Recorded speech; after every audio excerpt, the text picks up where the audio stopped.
afternoon, everyone. How's everyone doing? Everyone's smiling. That's wonderful.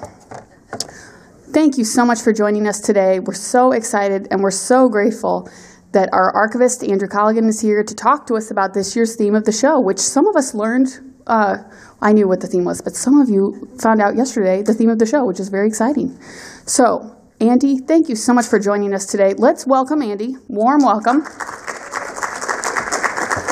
And before I turn it over to him officially, we're going to be in this room for maybe 45 minutes-ish, maybe a little more or less. We're going to plan to meet at 2 o'clock at the doors of the Floral Display Hall after this. So if you need to leave for any reason, or if you cannot find us in 45 minutes, that's where we are. Andy, take it away. Thank you. Good afternoon. I'd like to thank you all for coming out today. I'm just going to talk a little bit about the history of the flower shows, and particularly the flower shows historically as they lead up to the construction of this building. I'm going to save some of the best stuff for the actual show and the walkthrough. It's kind of hard to cram as much information as I've researched for the show into this brief talk, but you will be able to read and view a lot of the images and the text in the show as you do the walkthrough when you look at the historical wall. I'm just going to talk a little bit about the structures that we have here at the Garden Grounds that have played a role in how we have presented flower shows over the years. And particularly, I'm going to start off with, this is the 1868 Conservatory. This was essentially Shaw's climatron during his lifetime. This image here shows, and I just turned off my talk. All right. This shows here, this is the statue of Juno. This is the very first location she was located. This is where the large round lily pools are today. They displayed plants in the 1868 Conservatory in the two wings.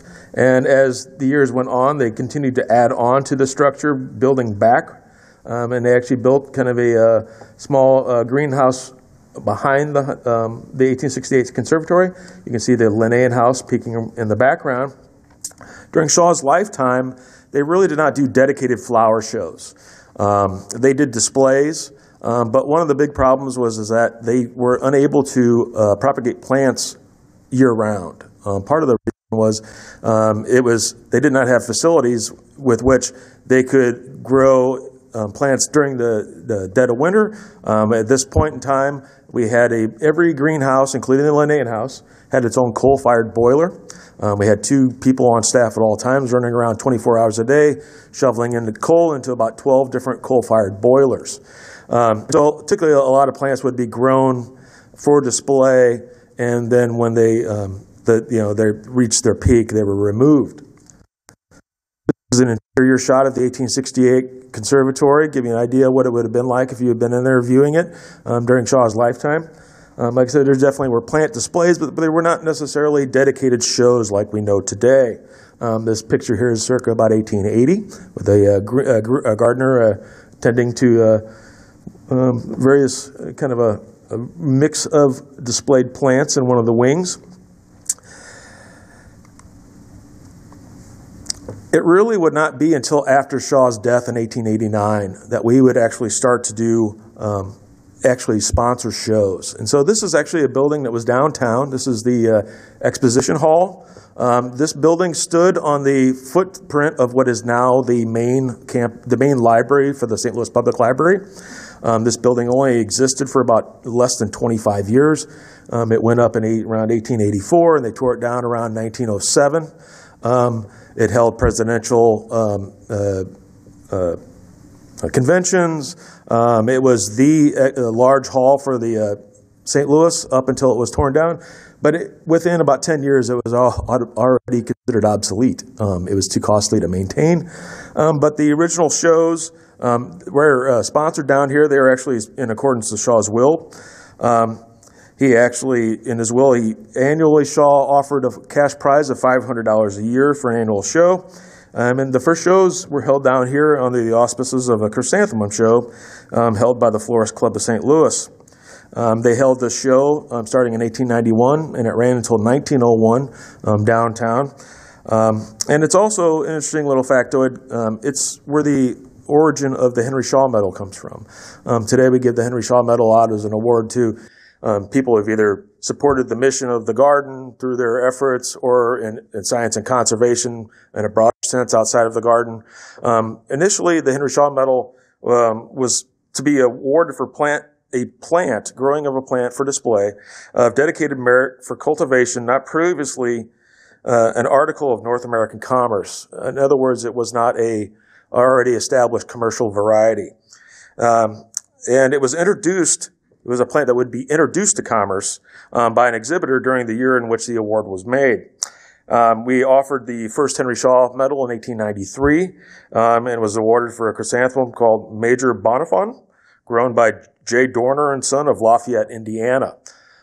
We would go on to award the Henry Shaw Medal a handful of times in the following years, and then we would also, in the 1930s, award the Henry Shaw Medal again, and the medal that we know today, for more or less the same idea of a plant of merit. And then we would not award the Henry Shaw Medal again until 1978. And so there would be a large gap between 1935 and 1978, but it was at 1978 the award was reworked and turned into the medal that we know today that is given them. But actually the first flower show that we actually sponsored, and it's one we still do today, is the flower display we do down at Christ Church Cathedral. This began in 1890, and it's today known as Garden Sunday.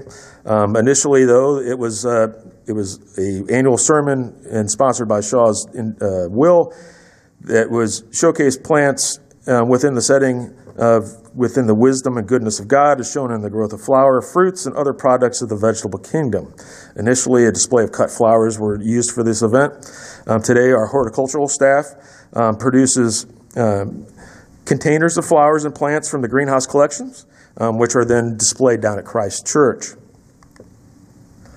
As I mentioned, we would show flower shows down at the exposition hall until 1901, but it really wouldn't be in 1905 that the garden starts to hold dedicated flower shows here on garden grounds. And the first show was a chrysanthemum show in 1905, held in a small tent, as you can see in front of the Linnaean House. The show was a huge success. And we had about over 2,000 chrysanthemums displayed in this small tent. Due to the positive reaction from the public, they would expand the show the following year in 1906. This is just a shot as you would have entered the tent from the Linnaean House. And these images are all out on the Illustrated History website, which there's a link to, you'll see at the end of my talk. And then this is also just one of the newspaper clippings I scanned in from around, this is actually a little later, from around 1912, but just kind of showing how we would have advertised for these shows. And so some of you have probably seen this picture before. This is as a chrysanthemum show would have appeared between 1906 and 1911. They would set up a tent annually. The tent was 100 feet in diameter in front of the 1868 conservatory. The show was essentially doubled in size to 4,000 chrysanthemums. We had 316 varieties that made this show. It proved to be a huge success with the public, gaining popularity in the each successive years that we held it. Unfortunately, in 1911, we had, as you can tell with the change in the weather here and recently, we had the same kind of a event in 1911. We had a massive storm come rolling in, and the high winds destroyed the tent. We had a temperature drop of about 40 degrees, and it destroyed the collection. And so, as popular as the show was, it would be the last time for many years that we would actually do a show under a tent. And as you'll see a little later in the talk, we kind of returned to our roots by necessity when we lost the Floral display house. This is an image of the chrysanthemum display within this tent. As I mentioned, there's more you can elaborate on this as you go through the show when you look at the historical wall, and there's numerous images, all of which I could not fit in this talk. This image here is from, I believe, the 1908 show. We actually, one of our later, Paul Cole, who designed our shows for decades, recalled later in life that he visited the 1909 flower show in this tent, and it inspired him eventually to get interested in horticulture, and eventually led him to the garden. Also at this time, just worth mentioning, because we have our orchid show, and it's also a component of the historical display we have for the holiday show this year. In 1906, worth mentioning, George Pring came to the garden. He would go on to become the head of horticulture and be here from 1906. He would not leave until 1969. So he was the head of hort for probably 50 years, oversaw the orchid collection, and was responsible for bringing orchids back to the garden in the 1920s, which I'll talk about in just a moment. This is an image of the 1907 chrysanthemum show. What they're doing is they're actually taking out the flowers after the show, at which time they were all dedicated to hospitals and various other institutions. Anybody who put the call out wanting flowers, we were more than happy to give them to them. That's a little highlight, a little difference of how we do shows today.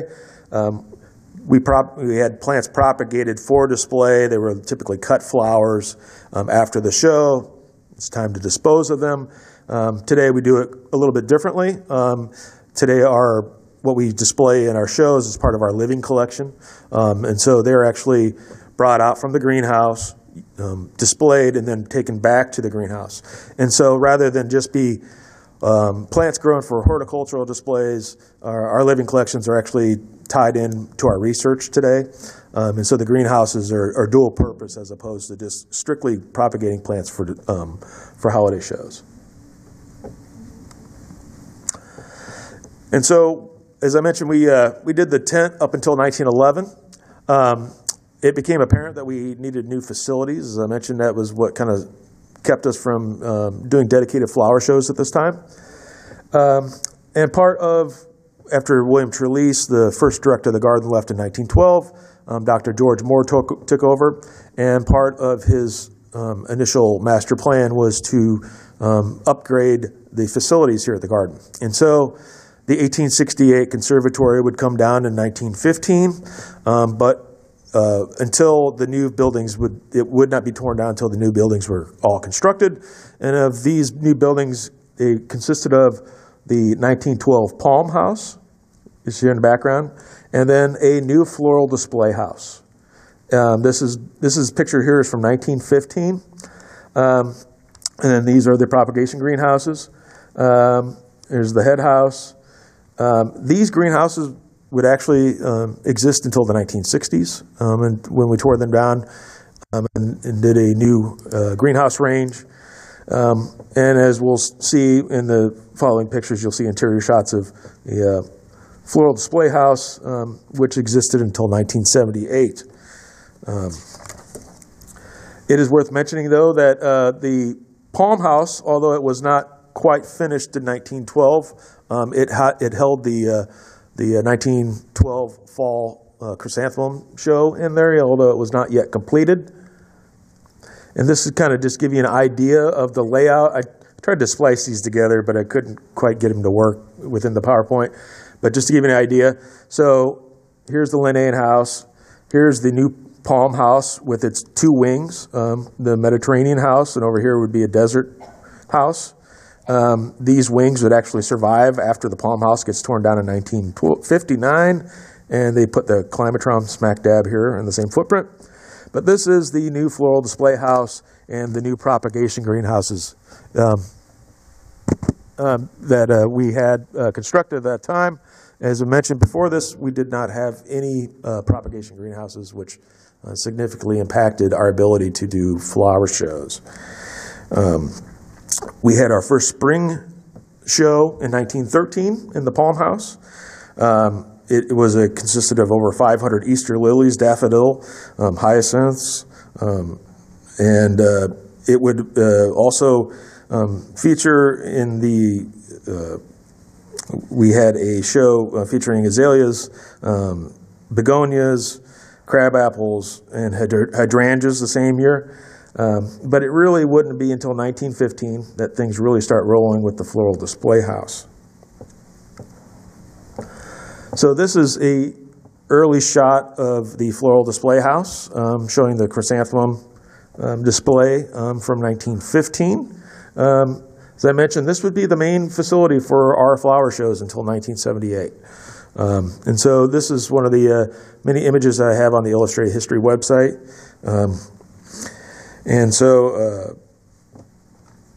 in 1915, the chrysanthemum fall flower show starts. It would not be until a few later that we start getting the other shows. This is actually another image. This is one of the early spring shows. This is down looking. We actually had an area called the Banana Pit. Somebody got up in the rafters and took this picture. As you can see, it was each year they would plan out the beds, creating a design, and this pattern, geometric pattern design for the layout of the spring show, displaying orchids. This is another interior shot of the same year, showing the floral display house from, as I mentioned, the Banana Pit.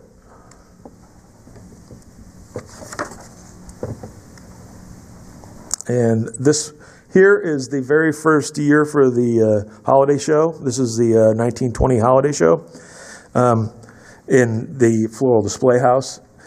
We actually had a display prior to this, but not in the floral display house, around 1914. It was held in the Palm House. I would like to see we have a newspaper clipping that says they had poinsettias 12 feet tall. I've never seen a picture. I would love to see poinsettia 12 feet tall. But we were actually propagating poinsettias in the new greenhouse range by this time. And so we were not having to rely on anyone outside. So we were able to, with the new facilities, propagate all of our plants for our shows. In 1921, we had the first dedicated orchid show. We had displayed orchids in the floral display house, but not as a dedicated show a few years prior to this. But this would mark the very first dedicated orchid show. And we more or less did it much like we do today. What we did is we fabricated trees and then hung the orchids on them as if they were in their own natural habitat. This is actually an image from the first or second orchid show in the 20s. And so, as you can see, it was the shows at the garden were immediately a success with the public. This is the line waiting to get into the floral display house in 1920. Another thing, it's worth mentioning, it wasn't that much fun to stand outside in the city at that time. As we'll talk here in a minute, it's kind of hard to pick up, but it looks like there's a haze in the air. Well, that is probably most likely smoke pollution. And that is one reason why we eventually end up with the Arboretum, which we now call today the Shaw's Nature Reserve, which I'll talk about in a second. And so in 1923, the garden trustees decided that we needed to find facilities outside the city limits due to coal smoke pollution. Part of the impetus for that was that we had recently acquired a orchid collection, one in 1918 from D.S. Brown, from his Brownhurst estate out in Kirkwood. And we were starting to see that we were having trouble keeping orchids alive even inside greenhouses. And it also tied into an early expedition by George Pring, as I mentioned. In 1923, he went down to the tropics into Colombia and Panama for the first time and started to bring back orchids. And soon after, we were contacted by a gentleman, Powell. Where's his first name? He had a plantation down in the Canal Zone, and actually growing orchids was a pastime of his. And C.W. Powell, and he decided at that time, after getting in touch with George Pring, that he was late in life and his health wasn't good, and he decided that he wanted the garden to take on his orchid collection. And so for a time, we actually had his plantation down in the Canal Zone up until about 1939. The outbreak of World War II, being in the Canal Zone, the government requested that we relinquish it, which we did. But for a time, we were growing orchids down there and then shipping them up here in Wardian cases. And eventually, we started to propagate those orchids out at the Shaw Nature Reserve. We would grow orchids out there until around 1956 and 57. We were actually, for a time, selling orchids. It was part of what we were doing on the side to raise income. At this time, we didn't charge admission. We were living off the garden, the Henry Shaw Endowment. And like everybody else, the stock market crash in 1929 put a dent in that. And so we were looking for other avenues to raise revenue. And so this greenhouse range would be out at the Shaw Nature Reserve for many decades. They built a steam plant, as you can see the smokestack. And so we were constantly, when we did displays, we would grow them out there, we would truck them in here, and then sometimes they would return out to Shaw Nature Reserve. This is a image out of the newspaper of the 1933 Holiday Show, just to give you an idea of some of the displays and how we used to do them in the Floral Display House. Trying to think, it says how many plants, 2,000 plants, I believe, shown. But it's also worth mentioning during this period, as I mentioned, George Pring was here for a long time. In 1927, Paul Cole took over the design and overseeing of the installation of our shows here.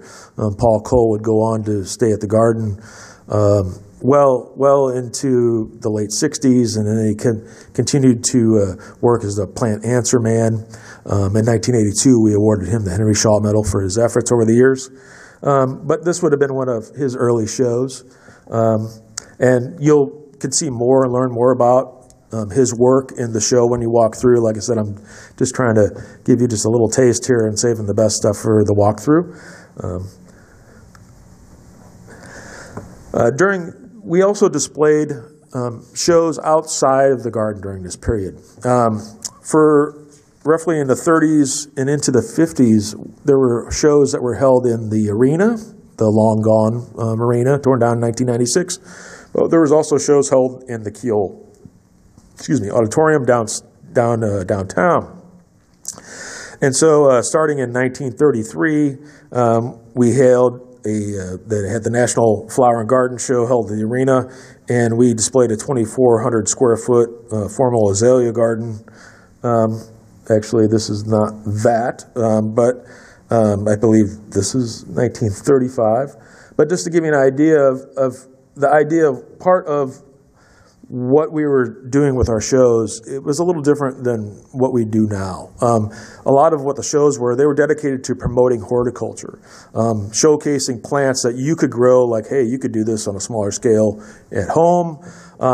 It was also tied into the promotion of horticulture through nurseries, because a lot of these plants that we take for granted, this is the period where they were being introduced to the public.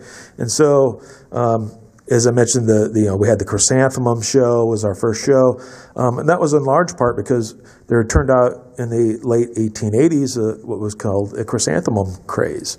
The plant didn't come to the United States until 1884, but by 1891 it was so popular that it was our first choice to hold for a flower show at the Exposition Hall. And so there was it was sort of tied into that aspect of horticulture. Like I said, today we're more involved with our living collections, and we use the Kemper Home Garden Center to kind of address this need a little more, showcasing what you can do at home in your own private spaces. This is the 1935 show at the arena. This is showcasing Colombian orchids that we had brought up. They kind of created a facade here, and you can't really see it in the background, but it's the painting as if you're in the Andes Mountains. And these images are you'll see is the walkthrough, and they'll also be playing on the slideshows. There'll be multiple screens in the show where you can see these. This is actually the 1933 show with the small temple in the center, but it just kind of showcases how popular floral shows were. Today we host a lot of floral shows here, various plant societies, but it was truly on the scale that it was being showcased in the arena. Attendances were huge. Just to give you an idea here of how popular these shows were in 1929, our spring show here at the Garden, we had over 25,000 people come in one day. So it's quite remarkable. I don't know if that's just part of people had less distractions, and so we didn't have phones and the internet, things like that. But it really captured the public imagination. This is just a quick slide to show how more things change, the more they stay the same. This is setting up one of the shows. This show, I believe, is the chrysanthemum show in the early 50s being set up. But it all starts out like we do today. You draft it on paper. You start to figure out how you're going to display, what plants you're going to display. And Pat Skase is the expert. She can, if you have any questions on that aspect of things, she can fill you in. But it's, like I said, the more things change, the more they stay the same. This is just one of the kind of fun things I have in archives. These are season or a single pass to the 1940 chrysanthemum show, and then to the right is the chrysanthemum show from, I believe, 1952. And so what you saw was the before and after. He was setting up this show, and so you can kind of see the outline of this bed here, right here. And so in this showcase, we have some of our Japanese lanterns. They used to get pulled out for shows. Today they're in the Japanese garden. But yes, we've had some of these since going back to the World's Fair. This is a orchid show in the Floral Display House in the 1950s. Our shows would kind of start to get settled into the four shows that we know today after the 1920s. But it's worth mentioning that we started, particularly in the 50s, we started to have a lot more plant societies. We started to host their shows like we still do today. In 1942, the Henry Shaw Cactus Society got created by Ladd Cutak, who was a longtime horticulturalist here at the Garden. In 1953, we held our first Rose Society show. In 1954, we hosted the first Fall Harvest Show by the Men's Garden Club. In 1955, we had their first Gladiolus show and the first African Violet show. And so we started to reach out to other plant societies and become the facility for which they could host their shows here, and this is still ongoing today. This is one of the color kind of Technicolor images of a chrysanthemum show. I believe this is 1948. But it's kind of interesting. In 1958, we had our first daffodil show here, and the fall flower show that year was designed by Camillo Obata and Associates, the architect Obata, and the installation was directed by Paul Cole. Around 1958 is when all of the orchids, we shut down doing orchids down at Shaw Nature Reserve. But to give you an idea, at the peak, that collection out there and what we showcased here in our shows was pulled from roughly about, at its peak, it was 60,000 plants, orchid plants. Today, we keep our orchids on the orchid wall back in the greenhouse range. And as I mentioned, they're more part of the living collection. And then this is another chrysanthemum show from the 50s. But these shows, they as I mentioned, they were very popular. In 1959, we actually had KMOX TV, CBS locally, did On Location. I wish we had the footage of what they shot those days, but we unfortunately do not. But they came and did 2 30-minute broadcasts were called On Location, and these featured the Orchid Show, and then they also did one for the Spring Flower Show. And as I mentioned, we came to a close in the 50s, it would be at that time that, as I mentioned, George Moore built the greenhouse, the Palm House in 1912. Well, the Palm House had seen, and the greenhouse ranges in general, had seen some neglect during this period, in that we did not have funds to upkeep them. And so we decided to tear down the Palm House and build the Climatron. And so for a time, the floral display house and the greenhouse range continued to operate. We started to showcase new displays in the Climatron. We kept the 2 wings. The desert house would not be torn down until 1994, and the temperate house was torn down in the late 80s to make way for the Schoenberg temperate house we know today.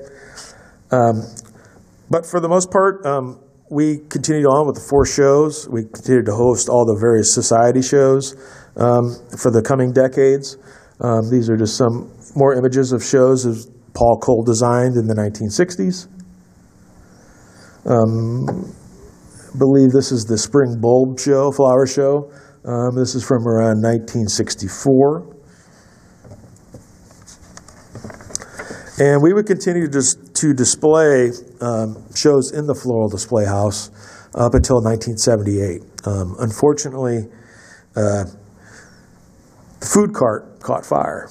And by this time, we had replaced the glass in the Floral Display House numerous times. We've had hailstorms over the years here. We had one in 1927. We had one in 1946. We had a pretty bad storm in the late 50s.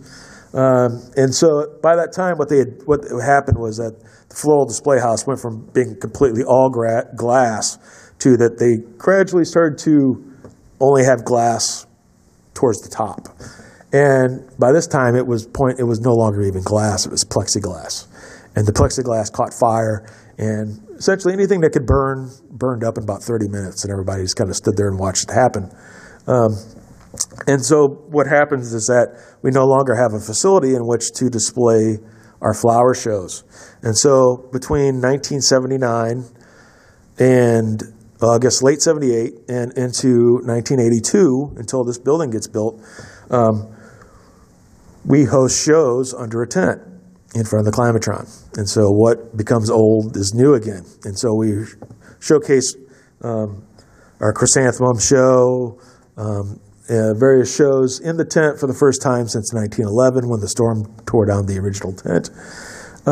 They drained one of the large lily pool directly in front of the Climatron, put in a temporary floor, and this is what you would have seen. Maybe some of you might remember coming to the shows back then. And I have a lot of great images that are in the slideshows on the screens and also on the historical wall that kind of showcase this period. We do all shows in the tent. We do the chrysanthemum show actually outside in 1981. But we start doing the Christmas show in the Climatron, and we also do the Orchid show in the Climatron. And this would continue up until this building opens in the middle of 1982. There were some shows that happened earlier in the year, so that the building wasn't ready, and so the 82 Orchid show was in the Climatron, and the 81 Holiday show was in there as well. These are just some of the poinsettia trees that they made for the 1980 Holiday show in the Climatron. And so it wouldn't be until they build this building and they build the Orthwine Floral Display Hall, which you'll walk through here in a moment, that we kind of move into the new era of how we do flower shows. I know today at this point, we're actually talking about the future of this building, and so, if you stick around long enough, everything becomes historical. myself included. And but it's been quite to think how many staff when Dr. Raven came here in 1971, I think there was a total of maybe 120 staff members here. Back when we were doing these shows, back in the 20s and 30s, the staff was probably about 80 people. And I'm including research into that number. And so they really did a lot with less. And then also having the idea of having to work around the limitations of the facilities at the time. It was a big improvement here, and the building is still, they took the smokestack down, but the building, the old steam plant building in front of the Emerson, what is it, the EE, yes. Yes, all right. Can you say that louder for me? It's the Emerson Electric building. Yes, all right, yeah. That building was the steam plant. And so if you ever do the behind-the-scenes tunnel tour, what you're actually seeing is that period where they did away with all the dedicated steam boilers for all the greenhouses. They created a centralized steam plant. And that's what enabled us to move to this next phase with the Palm House, the Floral Display House, and kind of it brought us into the modern age. Like I said, there is a lot of information that I'm saving for the walkthrough, and it's on the historical wall. But as I mentioned, the Ridgeway Center, I'm kind of stop there because there's so much of this information for what we've done since, and I kind of are bumping up against my time limit here, that you can view when you go in and we do the walkthrough year by year, what shows we've done. Of course, in 2003, we had Gardenland Express to the shows, which has been a huge success with the public and particularly with children. But we've continued doing the 4 shows, the spring show, the fall show, we had the orchid show and the holiday show. But it is worth mentioning that we're actually just doing the holiday show. I misspoke. The holiday show and the orchid show today because we quit doing the fall show in 1994 and we quit doing the spring show in 1995. And part of that is that as we kind of shifted gears, we moving towards utilizing living plant collections as opposed to dedicating greenhouses to growing plants just for a show. We started to run out of space in the greenhouses. And so kind of had to prioritize what shows we do based on what space we have available. And so we are more or less down to 2 shows today.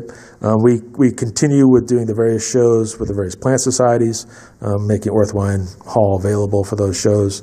The Henry Shaw Cactus Society is still going strong. And so I'd be happy to open the floor to any questions at this point.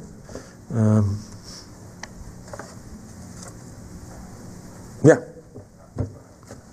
Did World War I enter into the history of the show? Well, it did, and it did in that it essentially it made us cancel shows. It was mainly due to fuel rationing, and so for like 1918 and 1919, we only had 2 shows at that point. We didn't have our orchid show going, but we ended up we canceled the winter flower show mainly because of the inability to properly heat the greenhouses because of rationing.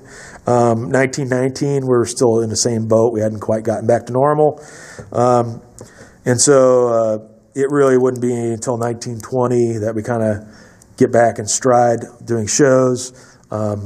It's also worth mentioning in 1920 we lit the Floral Display House electrically for the first time. So we started to do shows at night, which is we still do today, of course. But yeah, to answer your question, it did.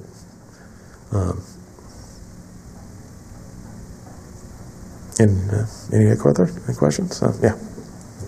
Would it be appropriate to say that if we move towards more living collection research and display, that the weekend festivals like the Japanese festival, the Chinese festival, that those are shows that they're using our living collection outdoors? Yeah, I would say that's, and it's also worth mentioning the garden was sparsely populated with gardens back then. As a lot of us can remember, since Dr. Raven came here in 1971, we really started to showcase. We didn't have gardens to display some of these plants, and so we had to create indoor temporary mock-ups for the chrysanthemum show, to touch on its history. I mean, the plant has a deep historical connection to China, then also eventually to Japan, with it becoming the flower of the emperor.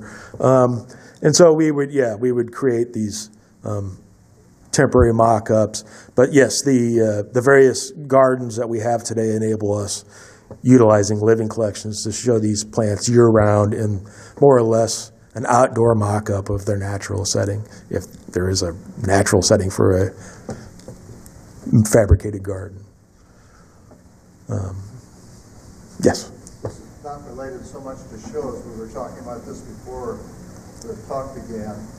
You mentioned at a point there were about 80 employees at the turn of the 20th century. Yep. How many volunteers have there been in earlier periods? I mean, I would have to look up to get exact numbers, but so we didn't have volunteers per se back prior to 1940. It was around 1940 one of our garden trustees, Dudley French, kind of started a Friends of the Garden, and during this time, to give you an idea, membership of the garden was probably around 3,000 compared to what we have today, and so that carries on.